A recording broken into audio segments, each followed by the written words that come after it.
mbere na mbere ubuzima bwose wabayemo, ubuzima bwa mbere y'agakiza, ubuzima bwa nyuma y'agakiza, nirihe somo bwawe? Ngewe natandukanye n'umugore mu kwezi kwa buki, sinzi ukuntu asohotse mu kugaruka asanga nyirakuru atangiye gukanda uruhinja arwana na nyirakuru. Nyirakuru aramubwira ati nutemera ko mwica.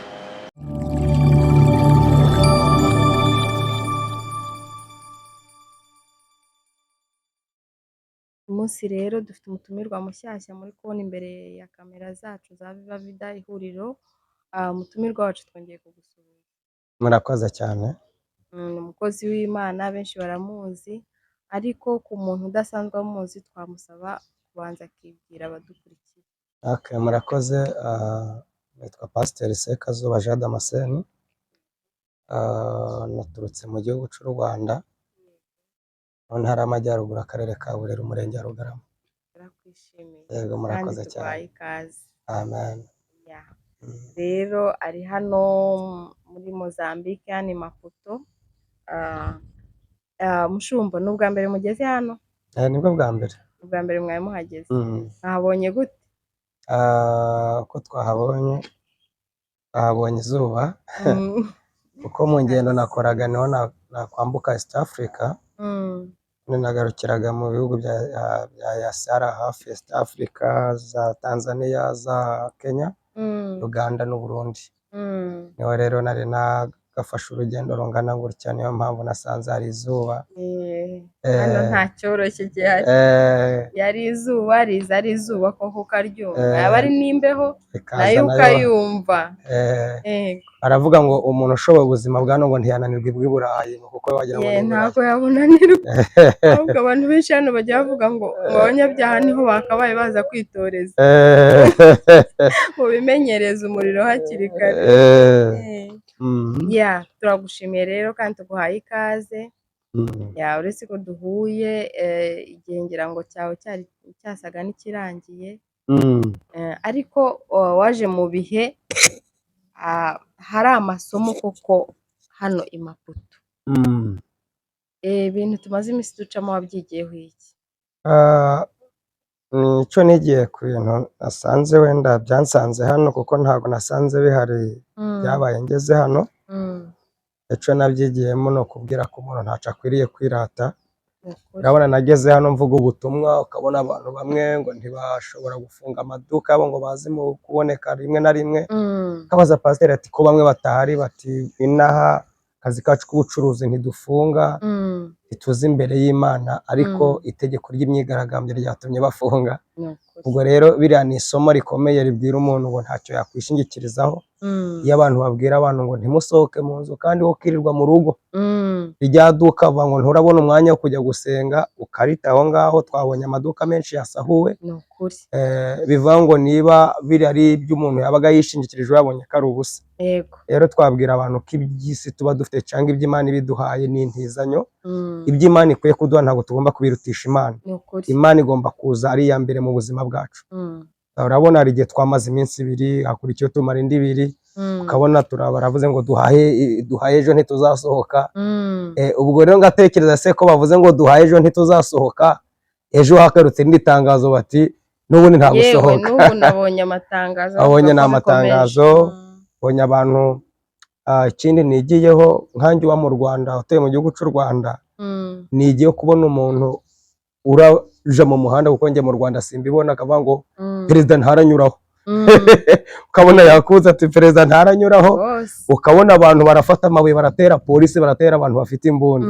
Urumva ni ibintu njye niho nari mbibonye live, muri nayibonaga televiziyo, mbona ngo hari ibihugu birimo imyigaragambyo mu kanagira ngo barakabya. Ariko buriya hari igihe abantu tuba ufeke iwanyu, ariko wabona ibibazo ugaha agaciro ku byo ubonye, ukavuga ati nyamara iwacu dushaka tuhafate neza, tugire dute. Rero nize amasomo menshi, nize mw'iryo somo ryo kuvuga ngo abantu nta kwishingikiriza ku bintu, kuko urasanga umwanya wa hano kugira ngo begere Imana ni busy. Imana bayihaye busy, mbese Imana bayisagurikije igihe bo bayigenera igihe. Mu mwanya wo kugira ngo ibahe igihe bo bayiha igihe. Baravuga okay tuzaboneka mu rusengero tutacuruje, ariko urabona ko baravuga ati mugume mu nzu bigashoboka. Rero nakabwiye abantu ko mbere na mbere y'ubuzima bw'umuntu, Imana ariyo yaba iya mbere cyangwa Yesu agafata umwanya wa mbere. Utararenga aho ngaho, ikindi kintu natwe abantu ba hano uretse n'Imana n'umwanya w'Imana n'umwanya w'abana bacu warabuze kugira nibura tubigisha Imana. Yes. Ugasanga barakura mu mico ya hano, ntuzi ibyo akuranye. Iryo somo nararyigishe naryo wagira ngo wari uhari, ngira ngo wenda uyu munsi nabwirije uhari, ariko ubushize nabwirije iryo jambo. Kuko urabona hari icyumweru cyashize dufite amasengesho y'icyumweru cyose, ariko hari igihe abana bacu muri viziyo turi kujyamo twumva ko twabarihira amashuri ahenze, ariko twabakundisha amashuri ahenze ariko ntitubakundisha Imana.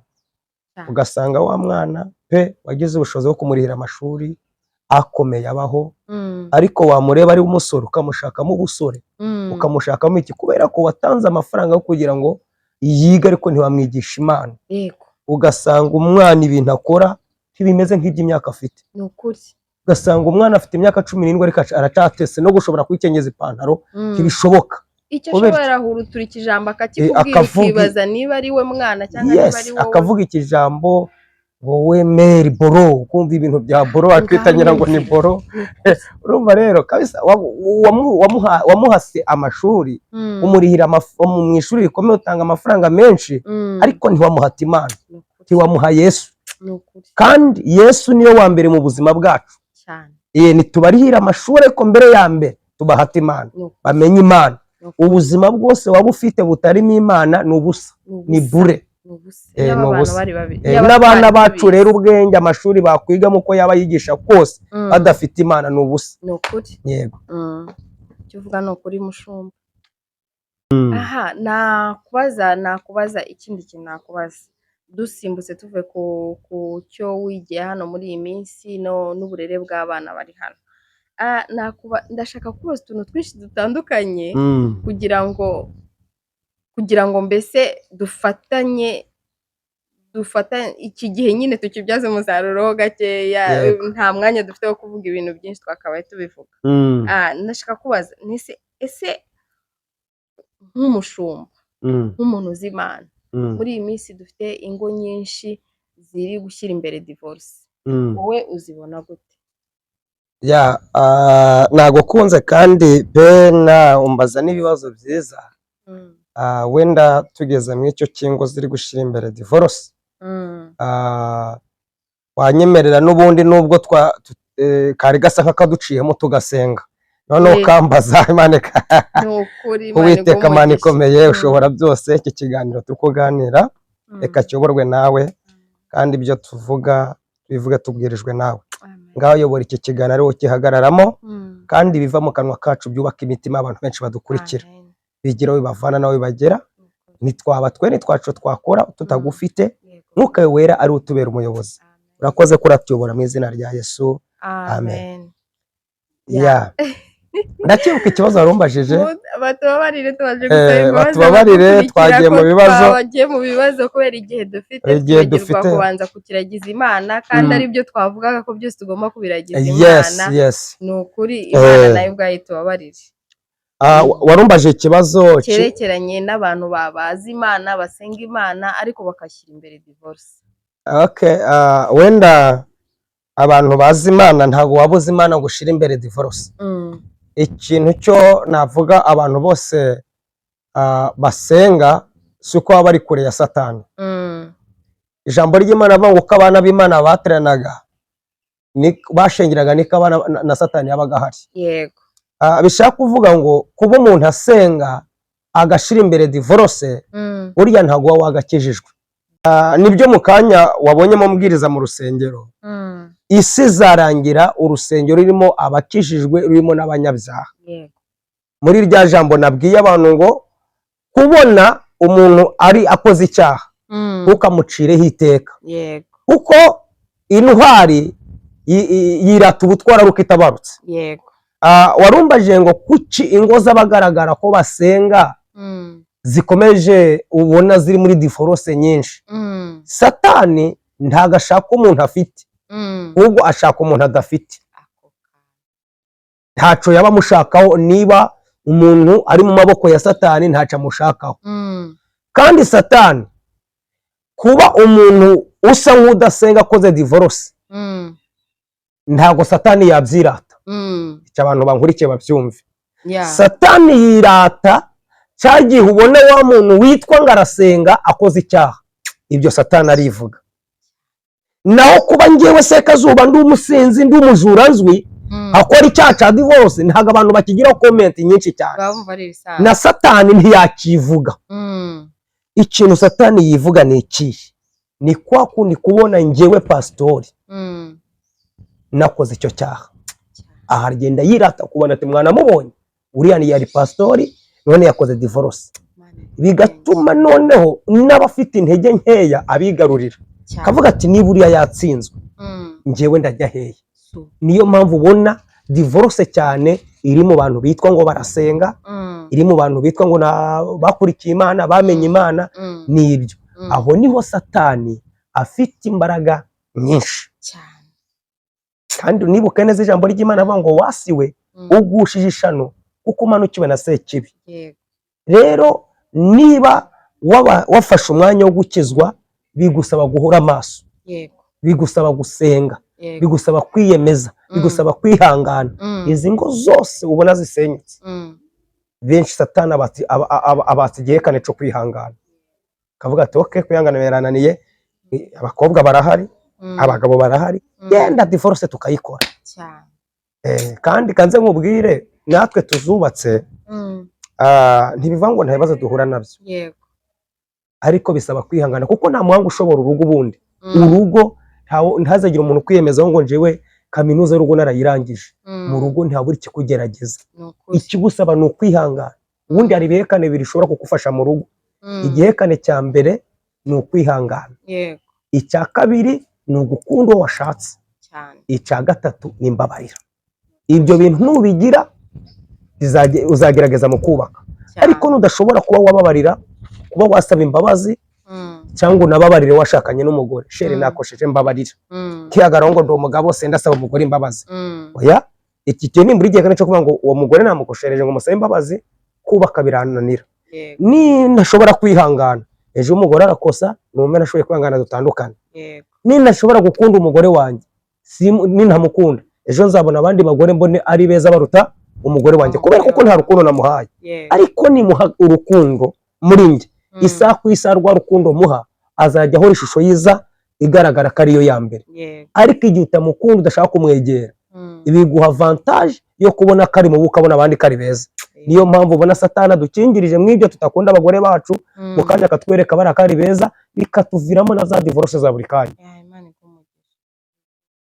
Ariko iyo wiyemeje uyu ni umugore wanjye, twarasezeranye mu makuba no mu byago, ndabizi ugiye turimo Satani akirimo nawe yaturwanya, ariko Mana mpa kwihangana kubaka urugo. Ni ukuri Imana nuyisaba kwihangana ngo wubake urugo rwawe izaguha imbaraga. Mu rugo rwawe ukavuga ngo byacitse, ugahagara ukabona ko ari ikibazo gikomeye kitakemuka, ntabwo kizakemuka, kizakemuka uko mutandukanye. Si uko tudahura n'ibibazo, si uko tutagira intambara mu ngo, ariko uragereza ukavuga ati aka kanya nibumva tandukanye biti.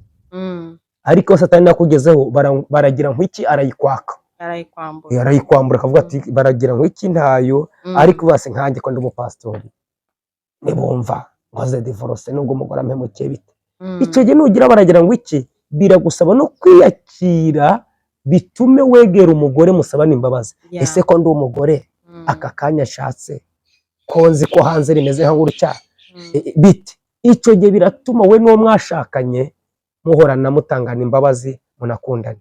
Mushumba Imana iguhe umugisha, uradusobanuriye ako kantu karasobanutse. Hari akandi kantu nashaka kukubaza Mushumba, twese turi bakuru, turubatse urabizi, igihe tugezemo ko ari ibya nyuma, bisigaye bigoye kubona isugi. Noneho ibintu biri kuba mu bantu b'Imana, umuntu ari kuza gusenga avuye muri za ngeso mbi, ari mu rundi rurimi baravuga ngo ni umu expert, ari inararibonye hariya hanze, n'akaza agashakana n'umwana wakuriye mu rusengero, utaragira inararibonye muri ibyo bintu.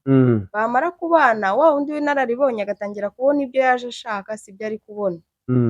Noneho bakananirwa kwihanganirana. Iyo badafite Imana muri bo bya bintu birabananira kubishyira ku munzani neza, ugasanga bibyaye umwiryane bikazavamo na divorce. Bitavamo divorce, imbere ya divorce ari abo basigaye banacana inyuma mu nsengero z'Imana. Urabivugaho iki ibyo bintu? Urakoze cyane. Ndabivuga mu byika bibiri cyangwa ndabivuga mu nka kabiri. Ushobora gushaka uri indaya, ndabivuga mu iri jambo ko wavuze ko ugashaka wenda uri umugabo cyangwa uri umugore cyangwa uri umukobwa ushatse wowe umenyereye gusambana. Ushatse umuntu udasambana usanze muri korali. Sinshatse kuvuga ngo wa muntu wari indaya ngo ntiyakubaka urugo ngareke gusambana, ko twagiye kubona tubona indaya zubaka zigakizwa zikabireka. Undi wawe hanagurishije Yesu imisatsi. Yes. Rero ico nashaka kuvuga cyagihe kane tukigarukeho. Ushobora kuza nk'izo tekinike uvuze ugasanga ushatse ntazifite, ariko ukihangana kuko wiyemeje. Hari iyo wavuye, hari naho wagiye. Yego. Niba wagiye gushaka Imana, ibyo udashoboye kwikemurira biha Imana. Yego. Kuko ndakeka nta myaka myinshi maze n'uyu murimo, ariko imyaka mazemo nabonye Imana ikora. Nabonye Imana ifata umuntu w'umugabo udashobora gukora inshingano kubwo kwihangana n'uwo bashakanye, basenga Imana igahindura ubuzima. Kimwe twatangiriyeho kwihangana, mbabarira no gukunda, ibyo bintu bitatu. Kanga urugero nihute gatoya, ubundi nindamuka Imana yongeye kumpesha umugisha kugaruka inaha, tuzongera tuganire we mvuguhe neza. Njyewe natandukanye n'umugore mu kwezi kwa buki. Tumaranye amezi angahe? 2. Yesu mwana. Amezi 2 dukoze mariage. Ndi umukozi w'Imana. Sobanure ngo uri umukandida nyakuri wo kubaza iki. Ndi umuhanuzi, impanurira abandi ingo zikubaka, nsengera abantu bitangaza bikabapa Imana ikabikora. Ariko ntandukana n'umugore mu mezi 2. Dutandukana dute? Yanshatse ndi umukene, abantu baramubuza kutanshaka, arangije aremera, ageze iwanjye ntago yasambanye, sinanasambanye, ubwo twaburaye 2. Barongera baramubwira ngo twarakubujije. Iyo twarakubujije uzicwa n'inzara, uriya nta kiko yakugurira. Abaragiye. Dufite abahanuzi b'ibinyoma batangira kumuhanura ngo urasa umugabo wawe. Nanjye abangezo barambwira bati burya rero uriya se yari umugore wawe. Ariko nge nasenga ubwanjye. Na mbere yaho kandi ntago bari babivuze. Mbere ntago bari bakabivuze. Mbere ntibari bakabivuze, ariko ngewe iyo mpanuriye ndi umuntu Imana mpaye impano yo kumenya kumbeshe cyangwa karukuri. Nasenga Imana ikambwira ngo Nyirabineza Chantal ni umugore wawe. Kandi abandi bavuye bati si umugore wawe. Narasenze umugore, nagiye gutarura, nagiye kumutaru ico bitagucura. Berekezwa n'abandi bagabo. Tugezeyo banyirukaho. Barambwira ngo wowe nturi umuko umugore aranyihakana. Mari iminsi 3 nsenga Imana. Imana irambwira ngo ni umugore wawe. Tujarajaza amaso y'umutima, isi itagukurura, utareba izengereza biri kwikaraga imbere ukagira ngo byarangiye. Ihangana usenge. Umugore yaje gufata ibyaje kundega turi kuburana, atsindirwa mu rubanza, arangije arapfukama asaba imbabazi, avuga ko ibyo yakoraga byose ari Satani n'abantu bamwoshaga. Aragaruka, ubu tubyaranye umwana aruzuza imyaka 7. Tugeze ku kibazo cyitwa ngo ese uvuga iki ku bapagani bo mu rusengero? Abapagani bo mu rusengero, ahangaha nago urugero, uyu munsi dufite abakobwa cyangwa ababyeyi mu nsengero. Urumva mu nsengero bafite abakobwa babo. Dufite kwanza abadamu mu nsengero bacana inyuma n'abagabo babo, ibyo ngibyo twabirenzeho. Ariko noneho dufite abandi bantu b'ababyeyi, ni diakoni, ni umuvugabutumwa, arazwi, ni mama runaka tuzi umeze gutya, ariko afite umukobwa wibereye mu by'isi kandi ari mu rusengero. Noneho akagenda, uwo mukobwa nawe ari mu rusengero. Yego, ari mu rusengero, aragiye araririmba, no muririmbyi kabuhariwe, ariko ari gukorera ibyaha hehe mu rusengero. Kana n'umubyeyi arabizi. Yego, bamuteye inda. nk'aho umubyeyi yabyemeye ngo ashaka ikintu kindi akora, ashaka ukuntu wenda abigenza, uwo muhungu nanamwanga ashaka ukuntu abigenza, bakamuga ati dukuremo iyo nda. Aho kugira ngo yigishe umwana kudakora ibyaha bibiri ngo abe yasambanya ashyireho no kwica, ahubwo akavuga ngo yikuremo batazabona ko ndi nyina w'ikirara. Abo barokora bavugaho iki?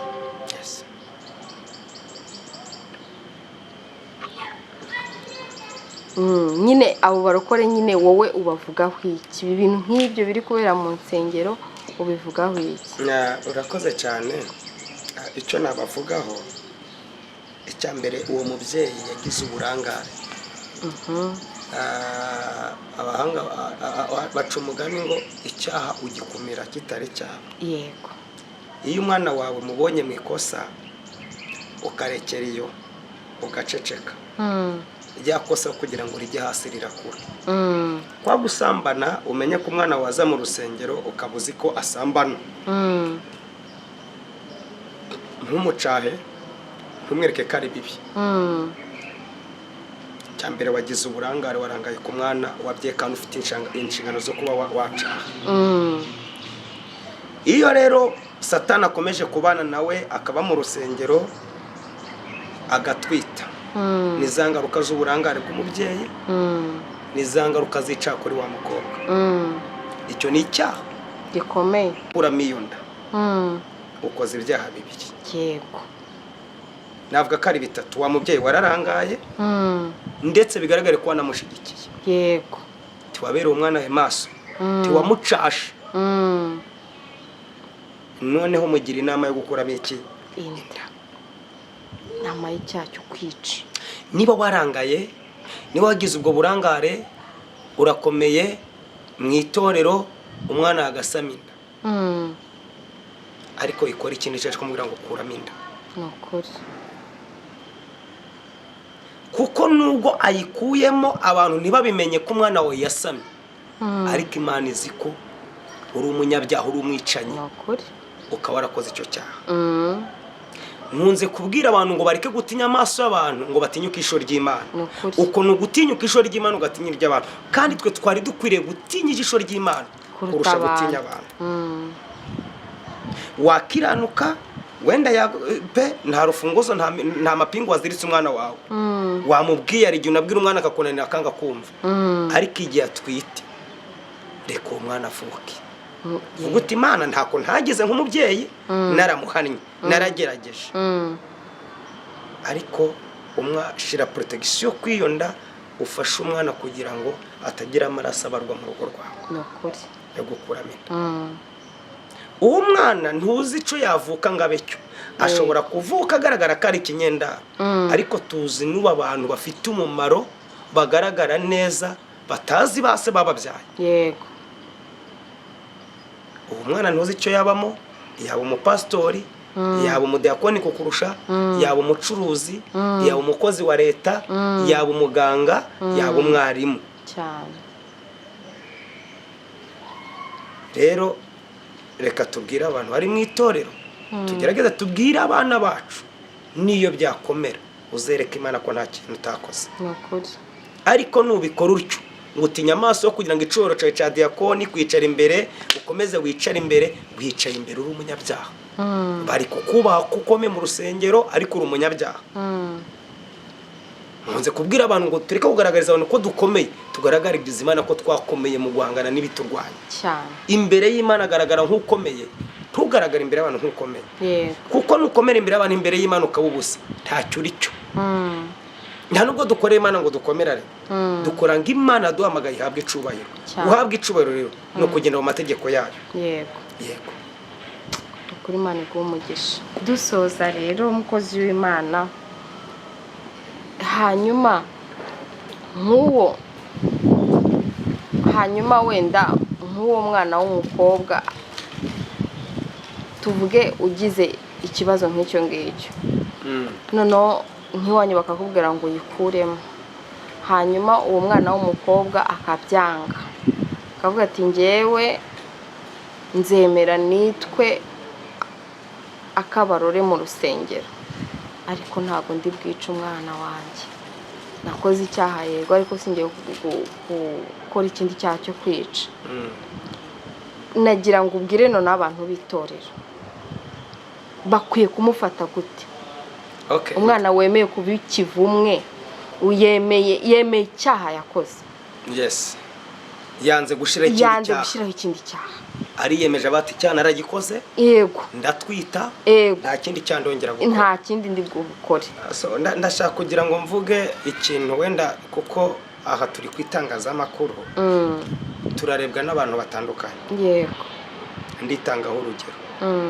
Hari umwana w'umukobwa afite imyaka 16, aterwa inda na se wabo.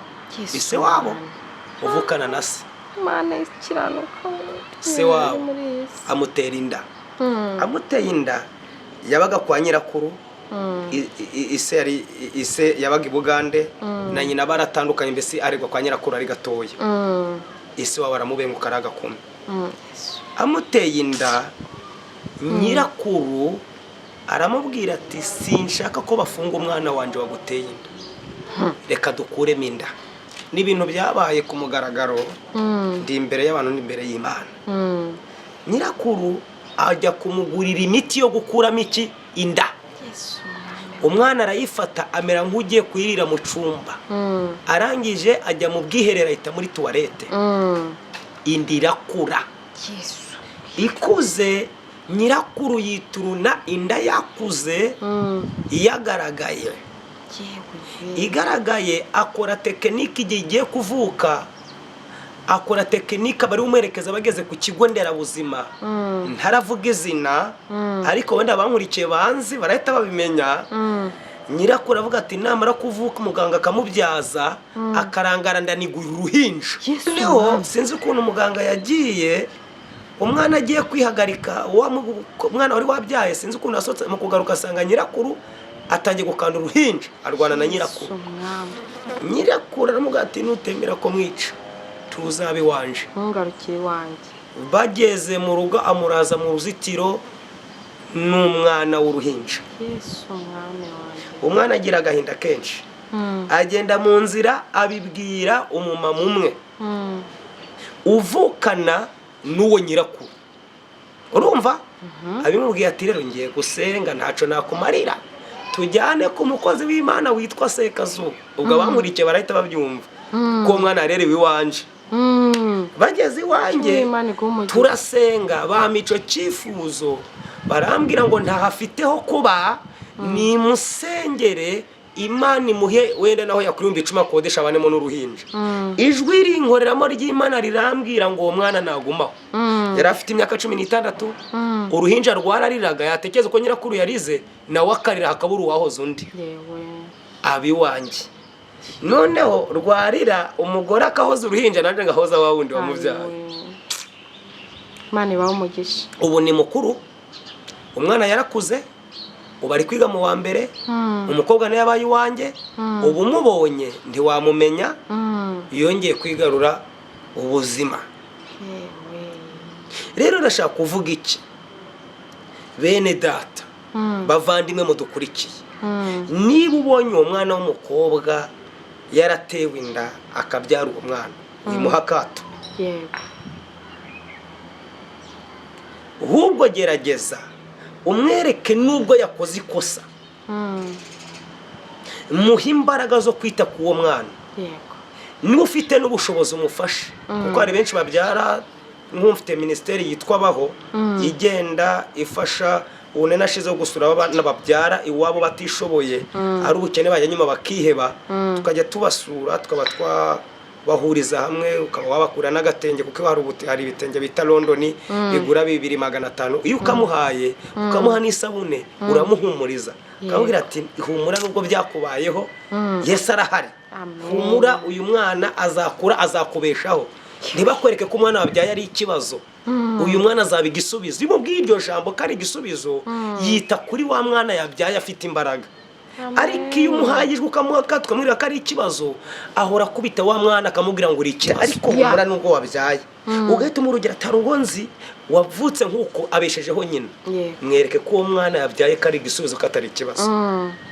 Ababyeyi babanga bakabakubita akavuga ati ngewe ibyambayeho ibyambayeho n'ukubera wowe genda mugende muva sinshaka kugira ngo bamenye genda uzamurerere iyo abo twirirwa tubasura abantu wenda abantu bankurikira barabizi bazi ko ngira igihe cyo guhamagara n'ejo bundi mu bantu twarihiye mitiweli mu Rwanda 150 harimo abo bantu yego harimo abantu bameze nk'abo barahari bajye babyara bakaziho bagataraganwa n'ejo bundi hari uwo nasuye we yatewe inda yari umuyede uramuzi ufasha umufundi wubaka yatewe inda n'umufundi umwe yari umuyede w'umukobwa undi ari umufundi w'umusore wa musore amuteye inda wowe undi abyara impanga z'abana 3 ahita atoroka ejo bundi abantu ngira ngo babonye namusuye nagiye kumuhumuriza muri babana yasuye bose ni ibisore nta wapfuye numwe bariho bafite ibitama kandi nta mibereho uwo mukobwa afite ariko uburinzi bw'Imana bubariho ejo bundi nabasuye mbwira abantu ngo tubafashe